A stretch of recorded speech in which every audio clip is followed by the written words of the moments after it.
beautiful creation. Ooh, that is pretty. I didn't even know you put red pepper on it either. Yeah. So lemon, red pepper, salt, pepper, feta. Feta. Is that how you always make it? Mm-hmm. Sometimes I make it with onions too. Okay. Good morning. Good morning, Byron. Oh my, all right, so I smell coffee, which I have to grab some, but that looks amazing. What is it?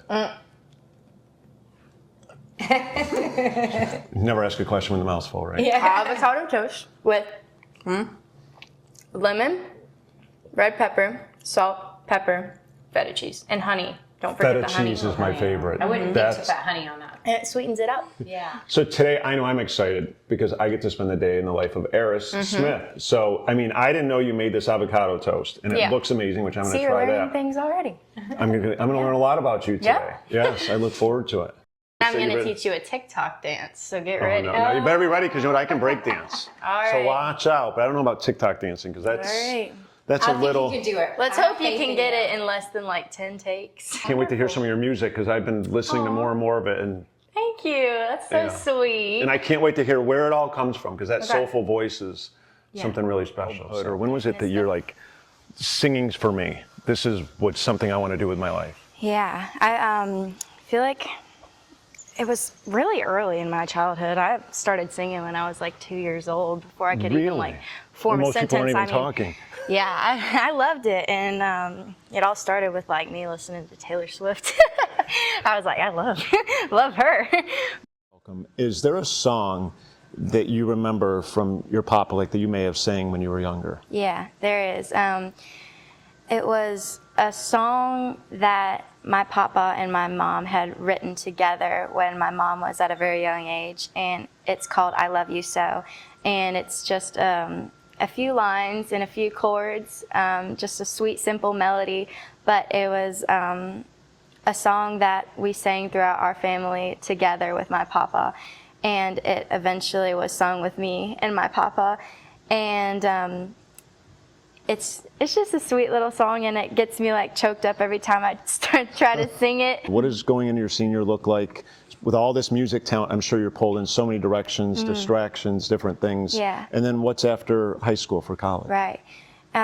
It's overwhelming for sure because, you know, it's almost like, all right, I got one more year to figure it all out, you know, before I'm thrown into the real world. So I'm trying to figure out the best solution to where I can use this year to its full potential to prep myself for going out there by myself in that world of Nashville, because I want to go to Nashville, Belmont specifically, that college.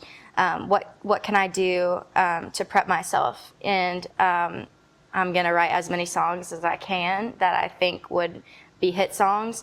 What can I do to get my numbers up on Spotify, on social media? Because once you get to Nashville, everybody that could be interested in you is just going to ask, all right, what are your numbers? Well, how many streams are you getting? How many followers do you have? And it's all on social media nowadays, so I'm really trying to grow my platforms on social media right now to where I have it easy when I go there, and I have already everything I need to kind of grow and make a name for myself. I honestly don't see myself anywhere but a stage, and it's just where I feel like the most joy is in front of a mic and singing to a crowd who is actually interested in hearing my voice and my songs, which I've worked so hard on. Speaking of, the day in the life of Aris Smith, so hopefully I get to even learn more about your behaviors day to day and what you do to bring out the best that you can do in yourself. Yeah. So can't wait to spend the day with you. Thank you for coming. Oh, you're welcome. So I want to jump right in today to the beginning, where it started for you, reflecting back to your childhood. How was it that you started, first singing, your first drum on a guitar? How did that all start? Well, I was a little baby. I think I started singing before I could even talk. And I was dancing around in my diaper to Love Story by Taylor Swift. I still have the video. It makes me laugh when I look back on it. At that little girl who didn't know, that it would carry on to something where it is now. But I'd say when I was 8 or 9, I had this nanny that liked to sing and play guitar, and she saw something in me because I loved to sing, and I would sing all the time around the house. And, she started teaching me different ways of how to use my voice right. And my parents took me to buy a guitar, like the next day. And once I got my first guitar, my nanny started teaching me a couple chords. And every time she was over to watch us, she would like take me up to my room and we'd learn new songs. And I just found a love for it there, just found a passion for it. And it carried on for many years. And here I am now, still strumming. Okay. That's so interesting. So maybe dive a little deeper. Your nanny created that platform. Your parents were there, got your first guitar, and you write your own song. What made you want to get, pen to paper, write a song? What's going through your mind to get your voice out there? So in elementary school, I was bullied by my peers, and I couldn't stick up for myself. I didn't know how to do that. And my mom always told me, like, come on, just say something back. I couldn't. I would just go hide in a corner and cry about it. It shaped me into who I was for sure. But since I couldn't express myself and I couldn't stick up for myself, I found it through singing. It's a beautiful story to look back on now, but of course I was very upset at the time. Through singing, I was able to find my own voice and find who I was. And that was really important that I had that at that age. And that carried me into songwriting and expressing my emotions and my sorrow through that. So I feel like I learned that singing was kind of a huge outlet for me, and it became a therapy. I started performing when I was, around 10 or 11 at the Jumbo Shrimp baseball game for a national anthem. And I just felt like that area of my life made me feel special, where other areas, like fitting in with my peers, didn't quite so much. And that's where I started making a name for myself. And thank you for sharing, because that, to me, at that age, that's just commendable to be able to take something that's, negative in your life and hard at that age into something that's now creating who you are today with music and the soulful voice that you have. And speaking about that, what are the key influencers for you during that time frame, from when you first started to sing to where you are now? My key influence in the music area of my life is probably Taylor Swift. Even from a very young age, like I was dancing to her songs. But as I grew up, I started to gain more respect for her in the area of her songwriting, because she has this ability to be able to create an emotion and like a feeling for her listeners that makes sense for them. Like they're able to finally understand their emotions and be like, okay, this is how I feel, and like relate to her audience.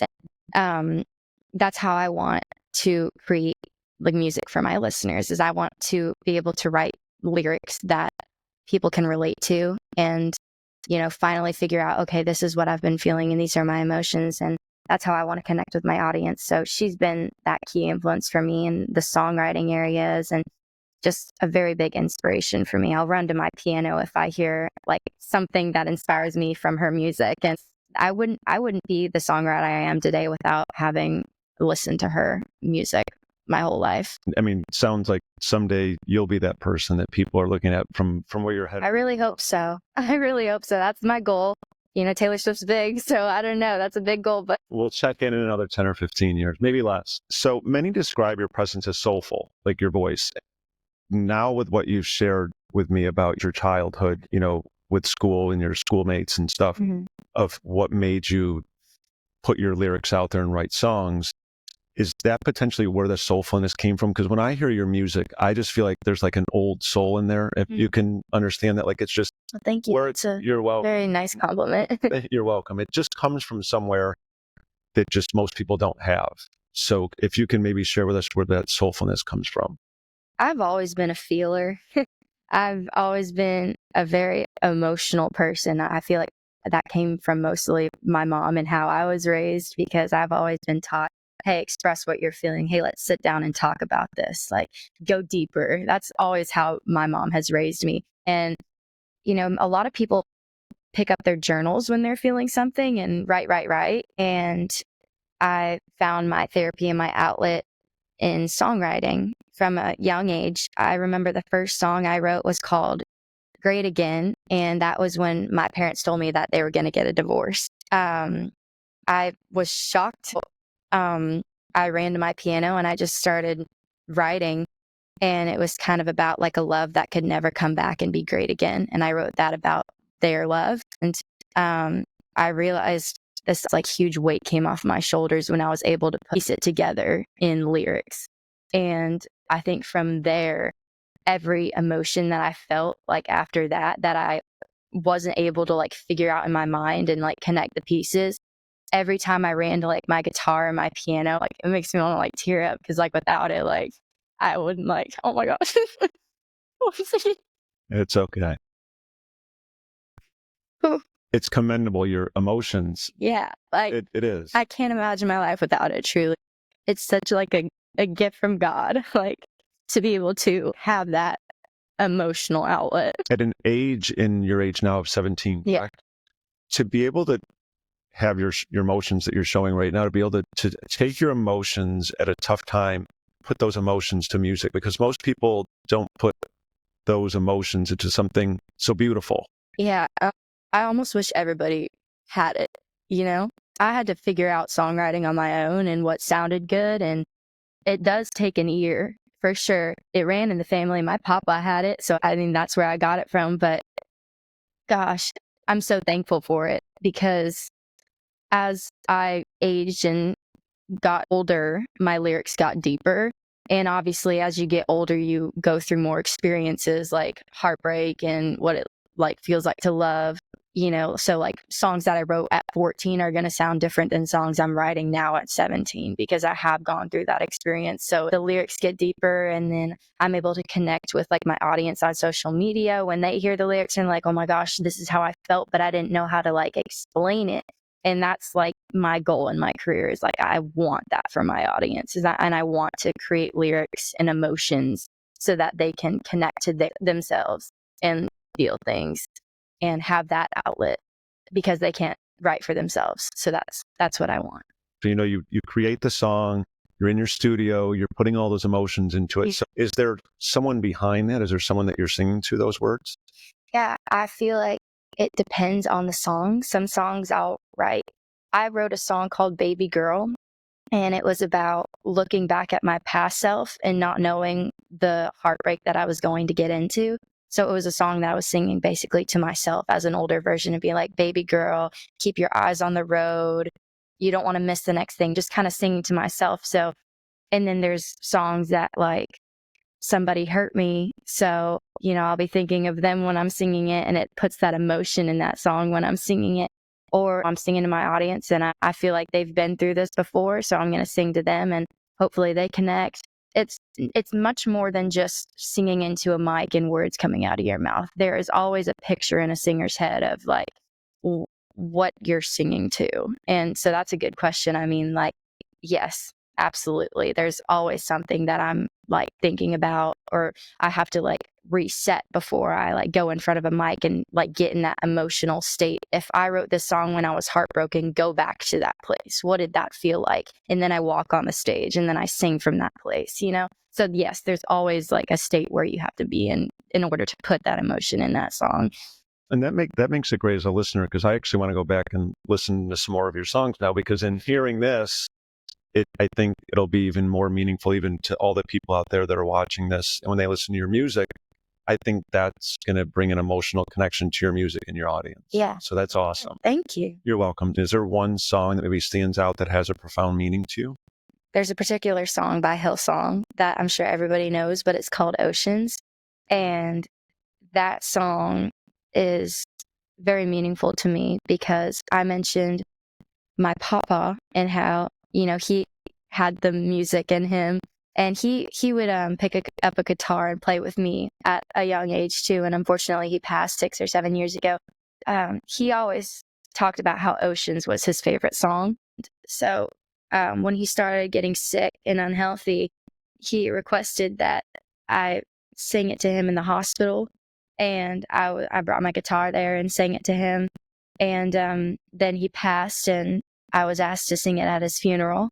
I'm glad I had the strength to do it. I look back and I don't know how I did that and made it through the whole song. Every time I hear that song now, I think of him. And it's a sweet memory, but it's also very sad. But yeah, I would say that is the song that carries the most meaning to me. That's wonderful. Thank you for sharing. Yeah. And then the song that I've written, goodness, there have been so many songs that I have like written out of emotions. I wrote a song and released it called Give My Life. And that was probably one of the deepest songs that I've written. I respect it a lot just because I was in such a broken place when I wrote it. Because I had cared about somebody a lot. And I had this metaphor throughout the whole song of like, I'd basically die for you and lay down my life, but you don't know it and you don't think that I care. So that was like that long metaphor that was carried throughout that song. And it was like 5 minutes long song. I had so much to say. And that was the first song that I released. And I just need to get it out there and like have my peace with it. And then, yeah. So I just kept writing songs. How do you handle the creative blocks or moments? And it doesn't sound like you have many because you love to create and you're creating such beautiful music, but any doubts? Are there times that you create a song that emotions aren't involved? If I do create a song where emotions aren't involved, I almost feel like I'm disconnected with that song. So I try not to. But yes, the doubts are very real for singers and songwriters. Like sometimes I'll listen to a song that I wish I wrote and I'll be like, dang, I really wish I wrote that. But that's where my songs come about, is when I hear a song that I'm so inspired by that I wish I wrote that song. I run to my guitar and try to write something similar because it had inspired me so much. And then I come up with a great song. So it's almost like those doubts lead you to success, because when you start to doubt, you could either let those doubts bring you down and do nothing about it, or you take those doubts and hear those lies like, I'm not good enough in your head, or I'll never be like that songwriter. And you take that and you're like, let me prove that wrong to myself. And I pick up my guitar and I start writing, and then I come up with a great song. See, like, I can do this, you know? So yes, the doubts are real, but it's what you do with those doubts that lead to your success or your defeat. It's hard enough in the world today for a lot of people to just balance our daily lives. You're 17, wonderful voice, so much ahead of you. You're going into your senior year, picking a college, and you're probably out with your friends. You probably want to run home and make a song sometimes. Mm-hmm. How do you balance your life right now with so much on the table, so much to look forward to? As a 17-year-old, I obviously want to be social and have friends and be at the parties, but there's a lot of times that I've had to say no because of the career that I'm after, that most people my age wait until they get into college to chase after it. Sometimes there's a party Friday night and I have to be somewhere Saturday and I have to be rested. So there's a lot of sacrifice that comes with it, but it's worth it. I was a competitive runner growing up, and there was a lot of things I did, like I gave up parties and different things because I had to wake up early and train. I have to get good sleep so that I can run in the morning. But for you, you look at things differently. You have your vocals, so not getting the proper sleep or talking too loud at a party on a Friday night, that affects you the next day. So Absolutely. If you can share some of the behaviors that you instill in your daily life to control that.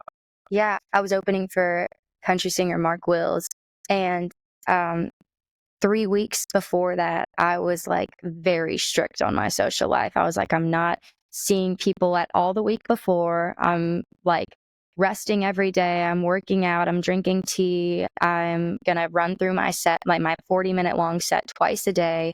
I'm not going to talk this day. Maybe I can see you this day. It was very like a strict regimen that I made myself follow. And it turned out very well, and I performed really well. And it just goes to show you have to be strict, and it can be hard, but it's necessary. Is there any days that you struggle, the nerves, the pressure that you might feel? Behind the scenes is what I try not to talk about, because I always want people to see me at my best and look like I've got it all together. There was a period in my life where my voice was completely blown out and I was ordered to go on vocal rest. And that really destroyed me because, singing was my outlet. I couldn't sing for 3 months. And then the process of rehabilitating my voice after that was even longer. And I had to say no to a lot of festivals that I was asked to sing at. So when I got this opportunity to sing for Mark Wills, I was very, very nervous because I didn't know if my voice could handle it. Some days I would run to my mom crying and be like, I don't know if I can do this. I don't know if I can do this. I don't know if my voice is ready. And she would just remind me, you got this, you got this. And I would, warm up my voice twice a day for 30 minutes each time. And I was having to trust that I was prepared enough, but the anxiety was very high. I would just try to bring myself down and just talk myself out of it. And I think that the success of my performance really made me sure that I can handle this. And I was very happy coming off that stage, like, okay, my voice could handle it. It didn't blow out.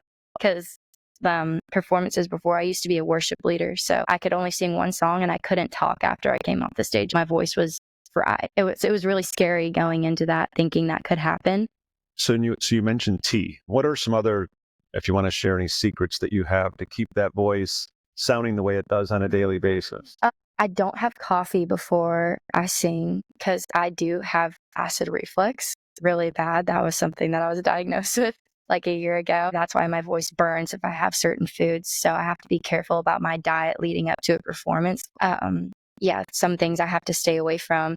I use throat coat tea with a lot of honey, and sometimes I'll take a spoonful of honey before I sing because it like coats my throat and it like helps it feel really smooth and not like dry. Social media is so big nowadays in connecting you with your fans and people that are looking at you. How do you maintain your authenticity? I feel like that's the biggest struggle for me. And I don't know if I can speak for other singers, but I assume that staying true to yourself in the music industry is probably one of the top struggles, because there are people like Taylor Swift and Lainey Wilson who have already created a name for themselves and have like said, okay, this is the sound that I have created, but they made it because they're different and they have their own sound. So that's what I'm trying to figure out, is like, who is Aris?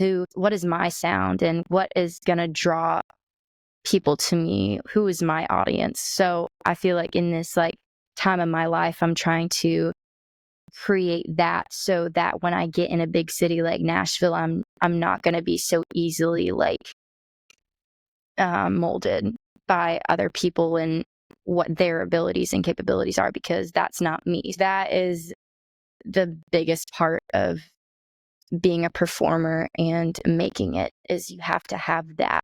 You can't try to be somebody else. That's a great perspective. But I think in looking at you, singing so much from your emotions, I see that as probably being something very helpful for you moving forward. Because if you're singing from your emotions, that's who you are. That'll keep you right on the track of being true to yourself.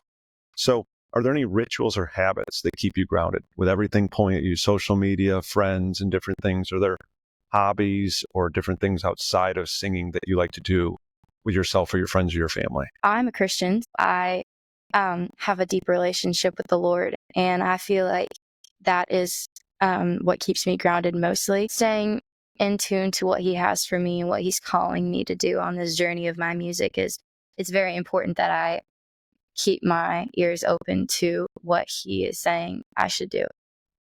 Following in the Lord's path, I trust that will keep me grounded and safe from the outside world that is trying to convince me that I should be this or I should be that or I should sound like this. Because I have had people along the way of my journey tell me, okay, keep down the country accent, take out the yodel, but that's who I am. Like, I sound like that. And then I've had people tell me up the country accent, trying to shape my voice. I've gone with the flow of people telling me, like, be this, be that. And I think now I'm starting to realize there are going to be people in the world that are going to tell you to sound a certain way. And you have to stay grounded and stay true to your voice and who you are, because that will take you to where you're meant to be. Very well said. Very well said. One last question, because of where you're at 17 years old and sharing all this information, any advice that you would give, that 8-year-old that's out there that's maybe listening to this, that wants to and aspires to be to someone like you?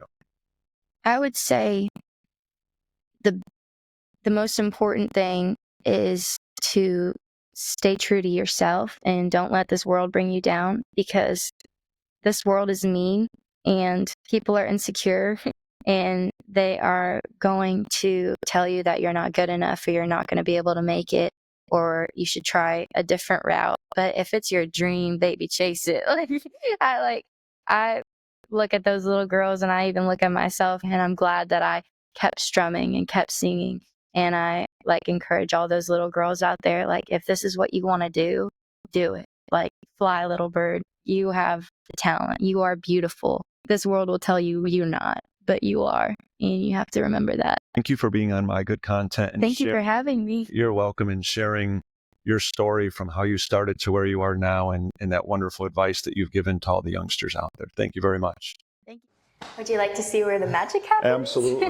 All right. So this is my bedroom, and I have like my guitar stands over here. So I usually like play guitar on my bed at the worst hours of night when my brothers are sleeping, and they're right there. Yeah, they're literally right there. I'll be like, hey, though, someday they're going to be happy because they're like, we listened to all that before everyone else did. Exactly. Hopefully one day I can buy them some nice things too.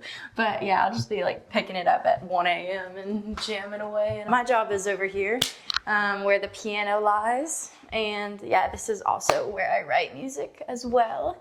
Beautiful view to write music. And a very inspiring view to look at. And yeah, this is like where I come when I want to run and express an emotion.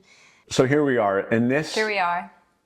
This the room where it happens. This is where it all happens. Yes. So when you say where it all happens, what happens in here? Songwriting. Just my creativity, where it flows. I also go in my bedroom like with my guitar most of the time, but this is where my piano is. So this is like, if I want the piano signed up like to a song, I'll like come out here and write. Okay, so piano, speaking of the piano and your 6 or 15 or 20 guitars that you have laying around here, what do you have a preference of the piano or the guitar? I probably play guitar a lot more. I don't know. I feel like, I'm not sure why. This piano is like more sad sounding to me, and then the guitar is like more like kind of like a country pop sound, and I write a lot of songs in that area, so I guess I just start off on my guitar, and if it sounds sad on my guitar and I feel like it could sound better on the piano, I'll like come and see how it sounds with the same chords. Okay. Yeah. And I mean, I've always loved music, admire musicians, the songwriters and everything. For you, how does it like all come together? Like, do you, when in songwriting, like for you in particular, do you mentioned earlier what leads you to maybe songwriting, but when you start to come up with a song, do you start to play the piano or the guitar and then start to think of lyrics, or how does that all happen? It's kind of like an interesting process because there's no like rhyme or reason to it. It's just like, if I like have like a good idea in my head, or like a word that, or like some phrase, it always with me, it always starts with like one like phrase, and then I build on it. Like if I get like a phrase in my head, or I'll just like sit down and like start playing chords, like, and I'm like, and just like kind of like just like start singing like, I wanna be with you, and then like add to it. Like that was just so random, and then just like see what rhymes. Like, well, if that's a random, like that's a heck of a random. I just start doing it and like, okay, that could work. And then if I get something good, I'll pull out my phone and like start recording and like just go. And then just the lyrics just flow from there. Yeah, and then if I get something good, I'll go back and watch it and then keep building. So it's kind of like just like building off of what I get. All right, so now you have me anxious. So just giving me the chills by saying that's just random.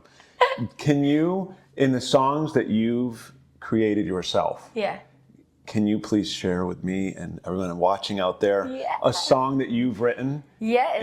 And use that I'd love to. It's actually voice that you the same chord progressions that I just used. But yeah, this one's kind of a sad one, but I just wrote it recently. It's like my most recent one. You might have seen it on my Instagram, but it goes like this. It was a hell of a run, but we couldn't beat time this time. My stomach turned over when you said it was fine. I gave you my love, and you brought it back to life. For a moment I swore I finally saw the light. Now I'm picking up the pieces and putting up the fight. When my arms want to reach for you like a prodigal child. When my mama sees me cry, she says, don't romanticize. As I put our end to lyrics and see you all the time. You drink liquor off my lips, now I'll only drink wine. Said goodbye to heaven as I fell from cloud nine. God, those eyes, they haunt me like your stares are my birthright. But I'm giving you away, all because of the signs.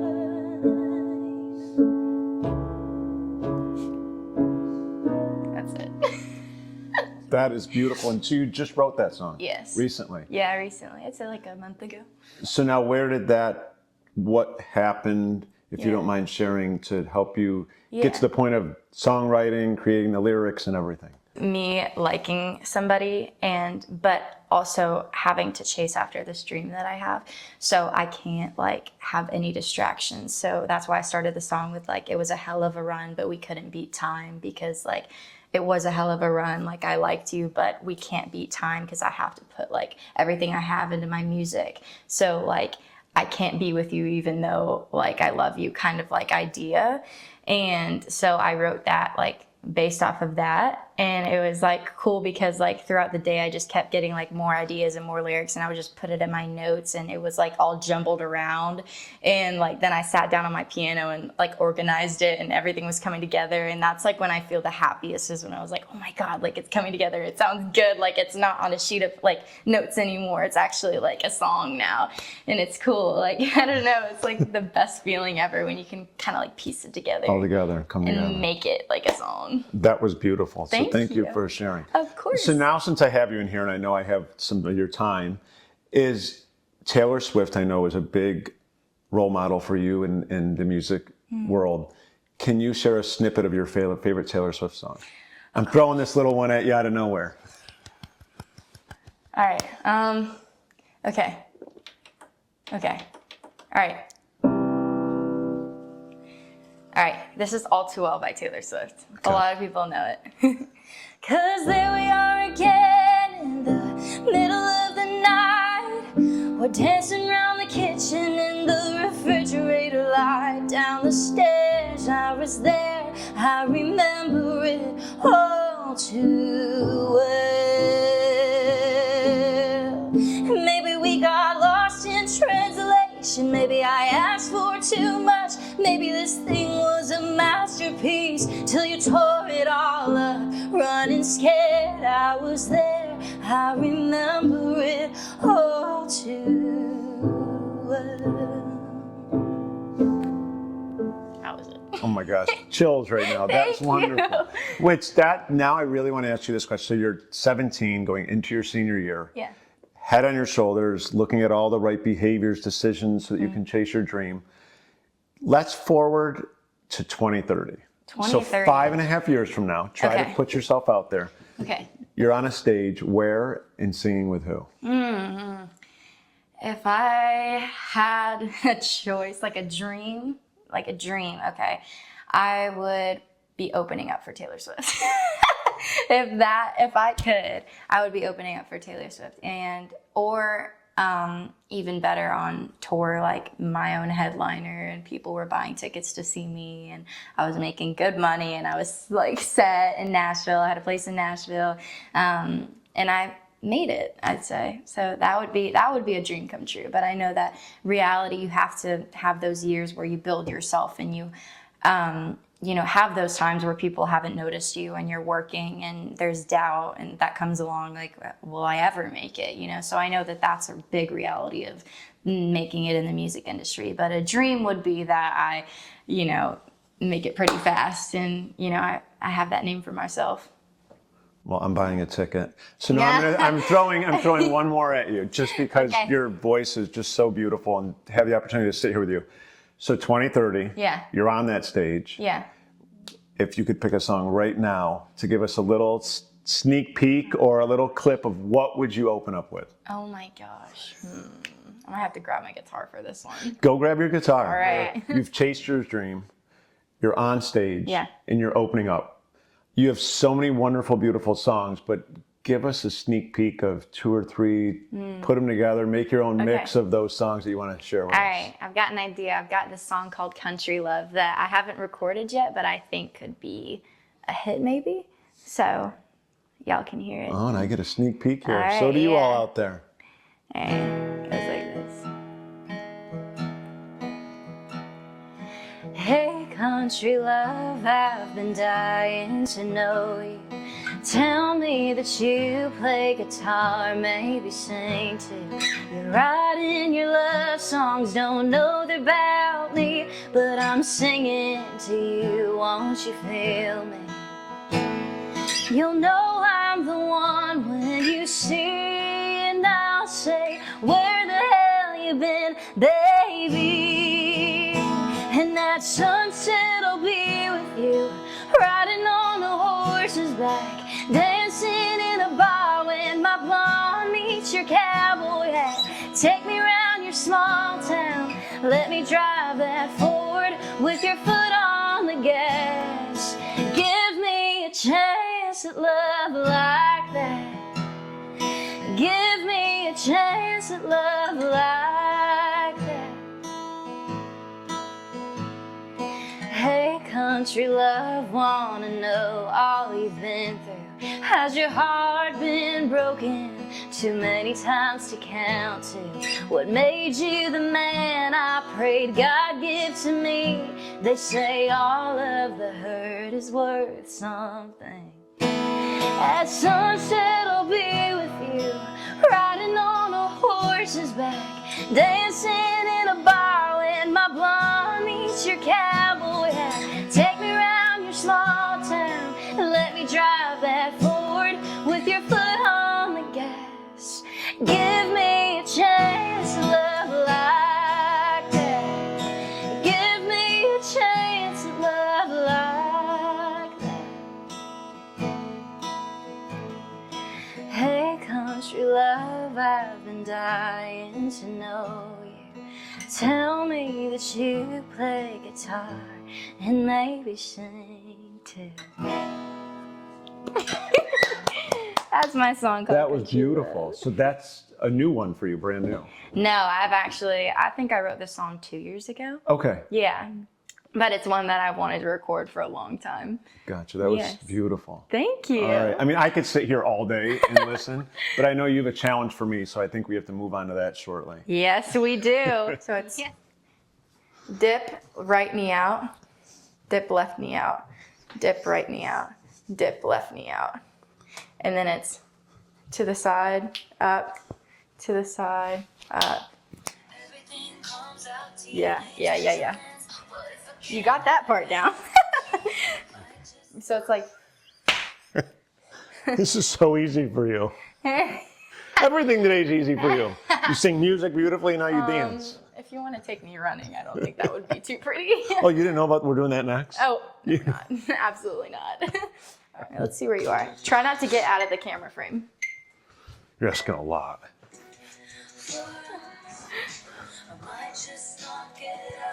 And then at the end, you're just going to go like this. Yeah, good job.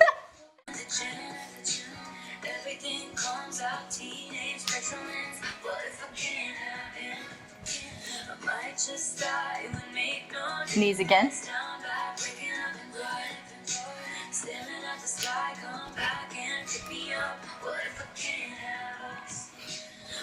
Just not get up, I might stay down.